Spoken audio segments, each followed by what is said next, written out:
While exploring south of Abernathy Farm, we stumble upon some train tracks. If we follow these train tracks south, one of the first places we come upon is Graygarden. This makes Graygarden one of the first settlements we'll come upon when playing Fallout 4. But the unique thing about this settlement is that when we find it, it's already inhabited by robots, Mr. Handys specifically. We see these Mr. Handys tending to the mutefruit plants just outside. One of them, wearing a faded coat of olive drab, is Supervisor Green. Ready to begin your fabulous shopping spree? What have you got? If you act now, you can choose from one of these fabulous prizes. All the arms and ammunition you can get your hands on, plus medical supplies and general goods. It's a bonanza! Yeah, all right. Green has an assortment of low-level stuff. Most notably, he has a great shipment of concrete. You can get a shipment of 50 concrete from this guy, and quite a lot of fertilizer.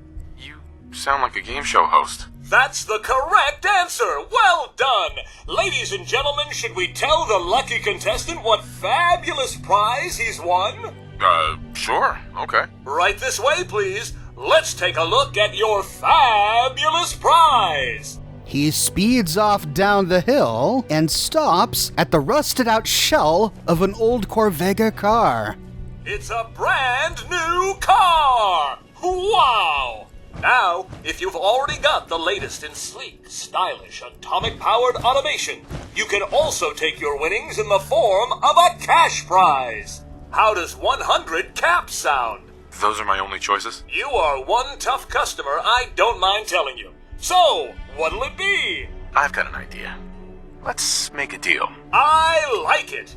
How about 150 caps? Tempting, but can you do a little better? Whoa! You're really looking to push your luck, aren't you?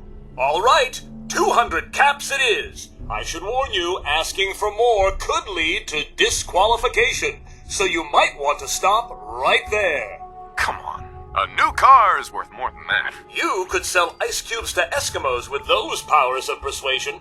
300 caps is the best I can do. It's all yours. Well, it's been a real pleasure. Thanks for playing. Now, there is the whole question about how a pre-war robot that still thinks it's a game show host and thinks that a rusted-out car is worthy of a prize is still giving a cash prize in caps. But let's just ignore that for now. Now that we've met Supervisor Green, we can head on into the greenhouse, where we meet Supervisor Brown. Bring me some mutefruits for seeding, and there'll be caps for your pocket. Off you go, then. This is how he greets us for the first time. No introduction, no explanation, but if we happen to have mutefruit in our inventory, and we come on back to Supervisor Brown, he has something else to say. Ready to hand over those mutefruits? What are you offering, exactly? It's 2 caps apiece. Some other time, maybe. At your leisure, then. I shall be here about when you're ready. Nah, I'm gonna hold on to these mutefruits. Then our business here is concluded, I should think. Cheerio! Yeah, I'll take those caps now. Jolly good. Here you are. 2 caps apiece. He then takes all of the mutefruit on our inventory and gives us 2 caps apiece. Note that this only works for mutefruit, not wild mutefruit or fresh mutefruit. The third and final robot we can talk with is Supervisor White, hovering nearby. Welcome to Graygarden, darling. This is the Commonwealth's first and only hydroponics facility, run entirely by robots. There's not even one person here? That's right, darling. We are entirely self-sufficient, with no need for human guidance. Robots can do simple tasks, sure, but you need a human being to make the big decisions. It would be pretty strange if you let these bots do whatever they wanted. Ah, but that's where Graygarden is unique, darling. We're not just simple robots. We have a unique social structure, a hierarchy, if you will. That's pretty ingenious. I bet you can work around the clock. Well, at least you know they won't be slacking off on you. Of course, darling. Our unique hierarchy allows for constant operation. This place seems familiar. I think I saw a bit about it on the news, back before the war. Yes, construction was completed mere days before the war. We were able to survive and continue our operations only because our Creator made us fully self-sufficient. You see, there are two kinds of robots here. The worker drones carry out labor and maintenance. We supervisors, that is myself, Green and Brown, possess sophisticated cognition processors. We are capable of complex analysis and decision-making, a testament to the genius of our creator, Dr. Edward Gray. I remember him. He was one of Robco's senior engineers, but more than a little eccentric. That's the second time you've said that you remember something before the war. I think you're a little confused, darling. You simply can't have been alive back then. Only a madman would think that artificial intelligence could replace human intuition and experience. You misunderstand him, darling. He wanted only to know what a machine was truly capable of. Obviously, the man was brilliant to come up with something like this. I could hardly have said it better myself, darling. What became of Dr. Gray? Like so many others, he died in the war. It was a terrible loss. Robotics and artificial intelligence were our creator's great passions, rivaled only by his love of television. Perhaps you've noticed that I possess a rather singular personality, as do the other supervisors. That's putting it mildly. Great. Just when I thought I was finally free of television. Why did Dr. Gray give you these unusual personalities? Genius is restless, darling. It abhors stagnation. Dr. Gray was tired of the standard Mr. Handy personality. He looked to his favorite television characters for inspiration, and we are the result. Well, it's definitely unique. Sort of hard to miss. I'll take that as a compliment, darling. After all, the last thing any woman wants to be is ordinary. A tin can that talks like a femme fatale is still a tin can. Some men know how to talk to a woman. The rest are more like you.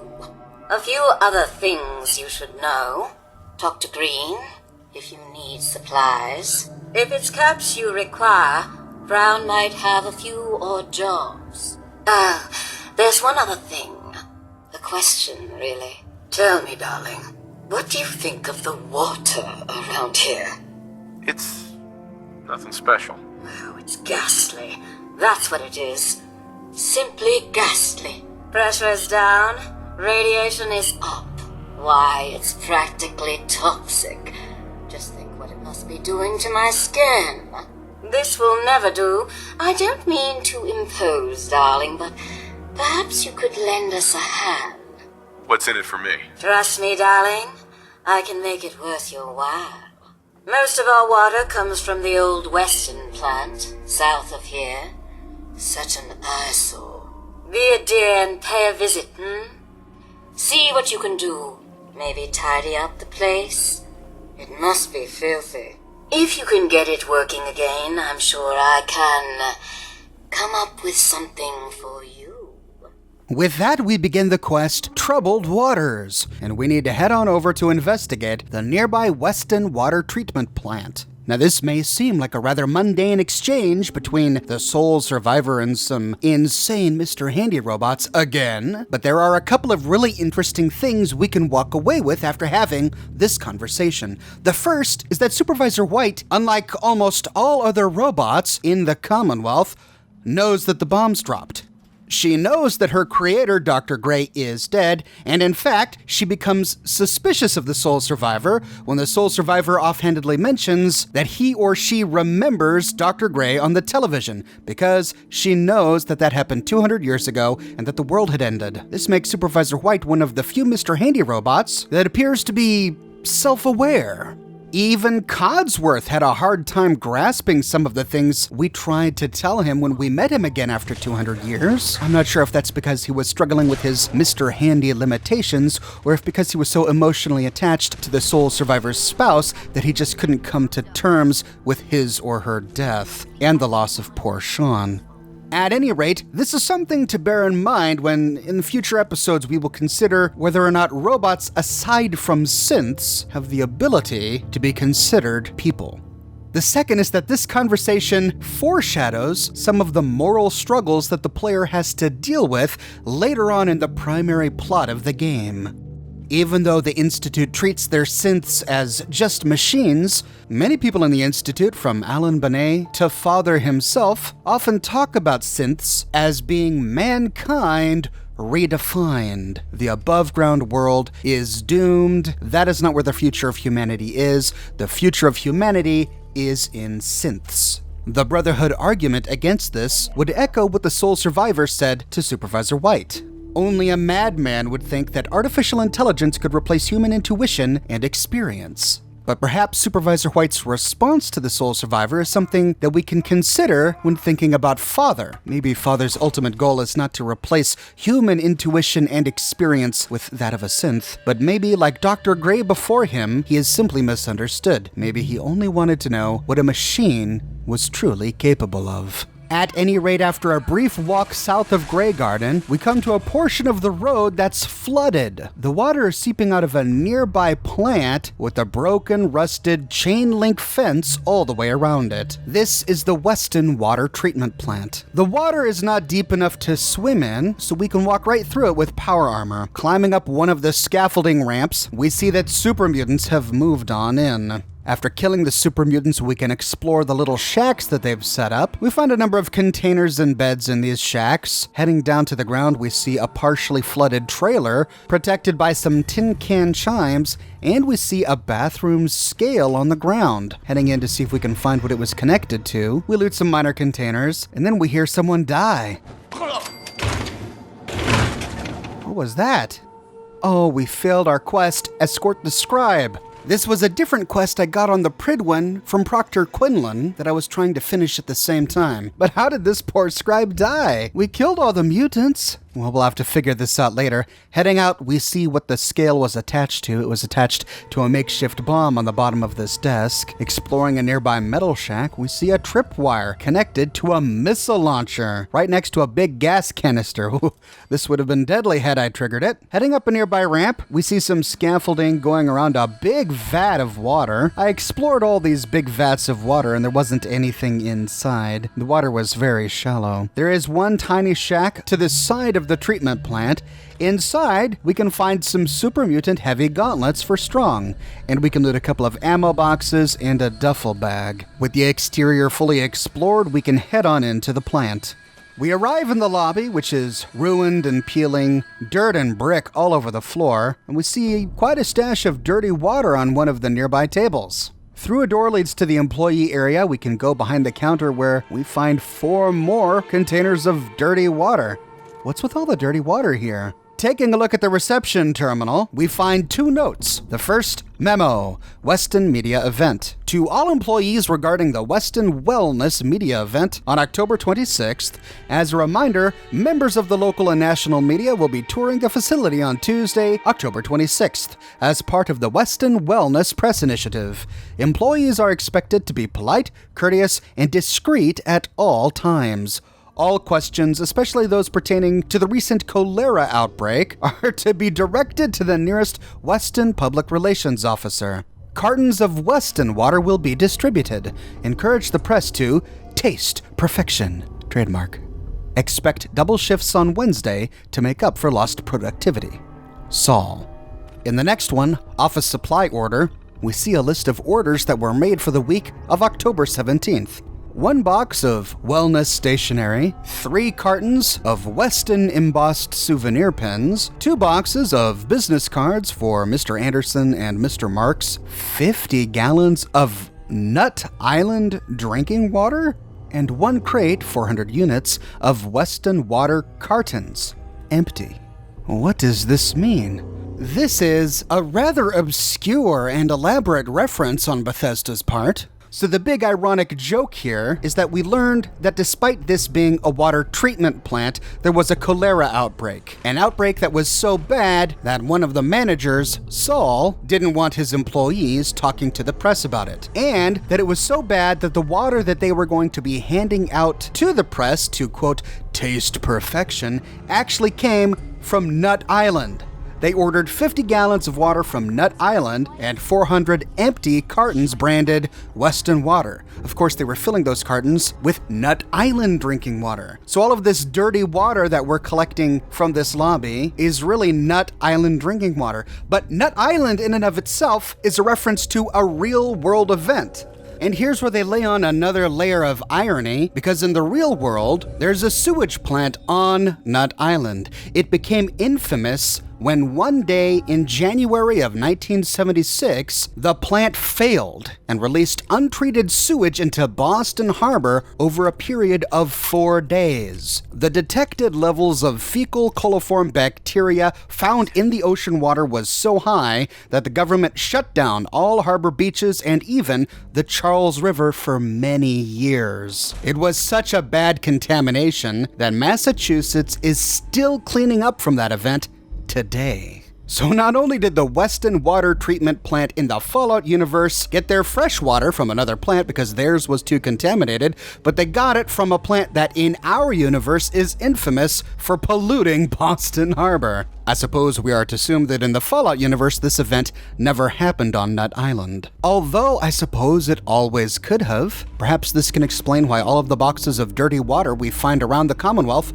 are dirty. The canisters of purified water and dirty water have been exposed to the exact same amount of radiation since the bombs dropped, but only the dirty water remains dirty, which means that either it was packaged after the bombs dropped, or if packaged before the war, like these canisters we find in the lobby here, they must have been filled from a contaminated water source. So maybe the water that they were treating here at the Weston water treatment plant was so bad that even water contaminated by fecal coliform bacteria from Nut Island was cleaner than their own. All right, I am officially disgusted. Anyway, while exploring the water treatment plant, we found a ladder that led to the roof. On the roof, we found a terminal that had all of the same terminal entries as the other one that we read, and from this terminal we opened a safe and turned off a spotlight. We also saw a vertibird fly by. That's because the Brotherhood of Steel really likes to swoop in on this location. We often come upon the plant and find the Brotherhood in battle with the super mutants. But that's really all we find on the roof, so heading back down inside, we continue exploring by taking an elevator down. This brings us to the lower level, where we destroyed a few wall-mounted turrets. This was an office where we find another terminal, which has the same company-wide memo we read earlier, but one new one: operating budget. The second quarter saw record losses in our Massachusetts Regional Division. High operating costs and a difficult regulatory environment have led to some of the worst business conditions in recent years. Innovative solutions are urgently needed if we are to remain a market leader in civic and municipal utility services. Management would like to commend the work of Mr. Saul Aronson, Weston Operations Manager, for his bold experiments in wastewater recycling. We feel confident that the risks to public health are minimal, and the reduction in treatment costs will have a significant impact on our fiscal outlook. So Saul is the name of the guy who sent out that big company memo, and the upper management were complimenting him, and it seems he came up with some innovative ways of reducing the water treatment costs. What are these bold experiments in wastewater recycling that the terminal talks about? Is it simply buying clean water from Nut Island? It doesn't matter. The idea of recycled wastewater is just horrifying. In a bathroom behind a locked novice door, we found a few ammo containers, and we see two paths before us. A door to the right with a big red button. We can look through a grate to see a room beyond, or we can go downstairs. Let's start by going downstairs. Here we find a big switch.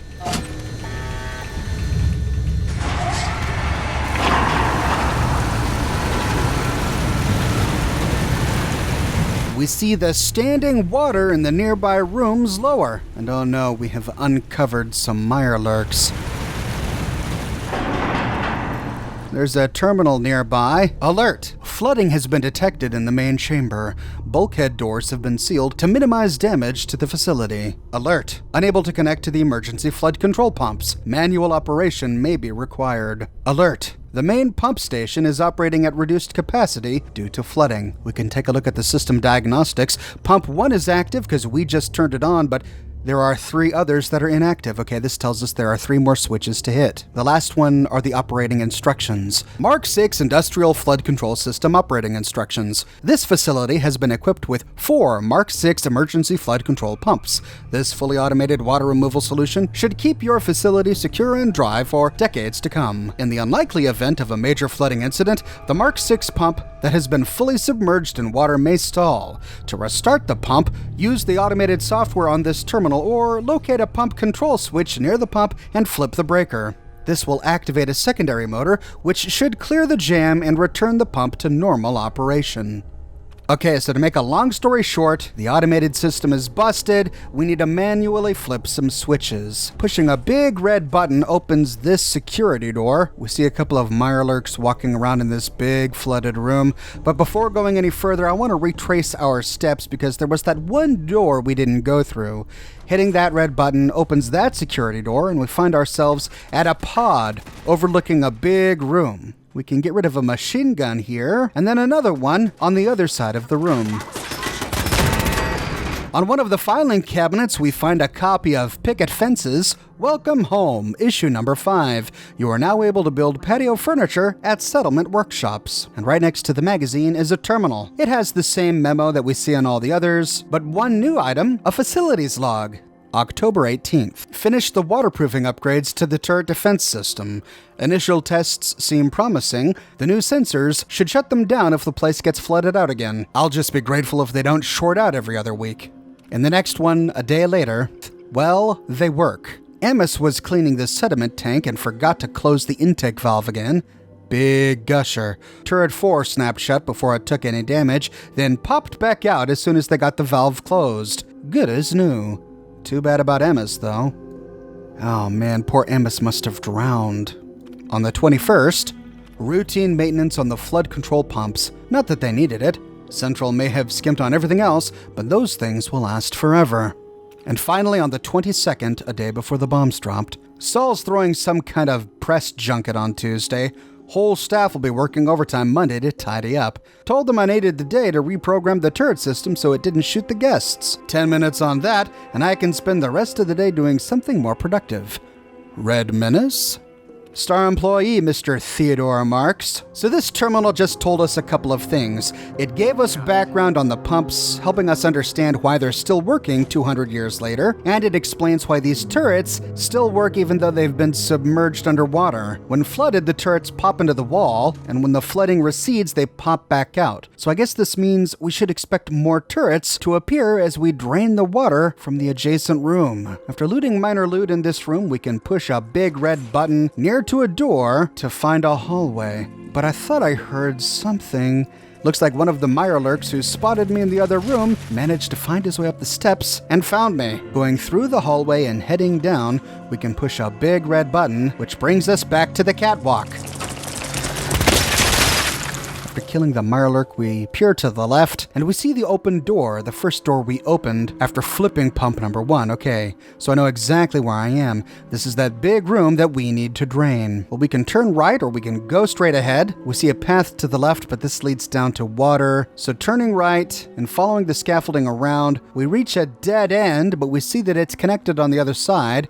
Instead, let's turn back and push this big red button. This opens a door where... what is this? We see 4 skeletons. All of them are armed. One has a blowtorch, 2 others have sledgehammers, and one has a wastebasket. I think I know what happened here. We remember from a previous terminal that after this place started flooding, the automated system shut all of the security doors. The system required somebody to manually flip the pump switches to start draining the treatment plant. But these must be the skeletons of the employees who worked here, and they were all in this one back room when the place flooded and locked down. Since there was nobody up there to flip the manual switch, they were all locked out, so they grabbed sledgehammers, waste paper baskets, and a blowtorch, beating at this door, trying to knock it down, so that they could get to switch number 1 and start draining the sewage plant. Then they likely died from radiation after the bombs dropped, or perhaps they starved to death. At any rate, after exploring the rooms beyond them, we find a door that leads back outside where we can kill a mirelurk, and we find pump control switch number 2.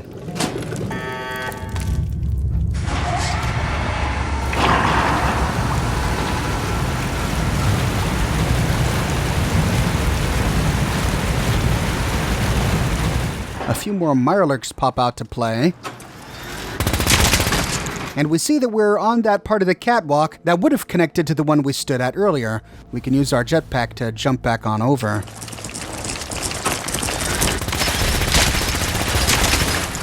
Now that the water is lower, we see that this catwalk forms a ramp going down, and heading up the stairs, we see another stairway leading down. But we had that second path to explore, so retracing our steps back to that room where we came out of, we can follow the catwalk around a big tank and take some stairs down to where we just killed that Mirelurk. Incidentally, here we find a number of Mirelurk eggs, none of which crack open and turn into hatchlings. It's here where we find switch number 3.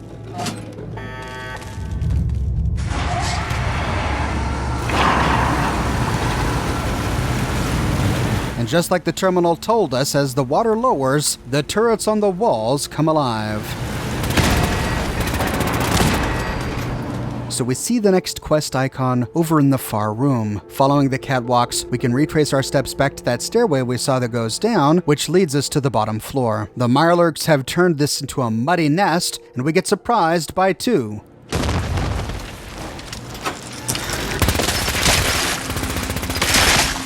Continuing along, we can kill a few more Mirelurks, and here we find ourselves at a platform, and we're surrounded by water on all sides. This water looks pretty deep, and I'm in my power armor, so this forces me to hop out of my power armor so that I can swim into the next room. Swimming on in, we find a staircase that leads up, we see some mentats on the ground near a shelf, and we finally find pump number 4.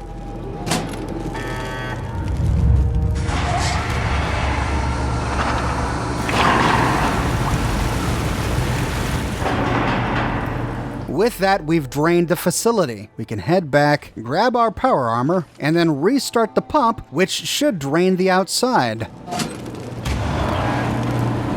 And with that, we succeed at the Weston water treatment plant. Pushing a button to open the nearby big double doors, we find an end-of-dungeon steamer trunk. And to leave, we activate a nearby elevator.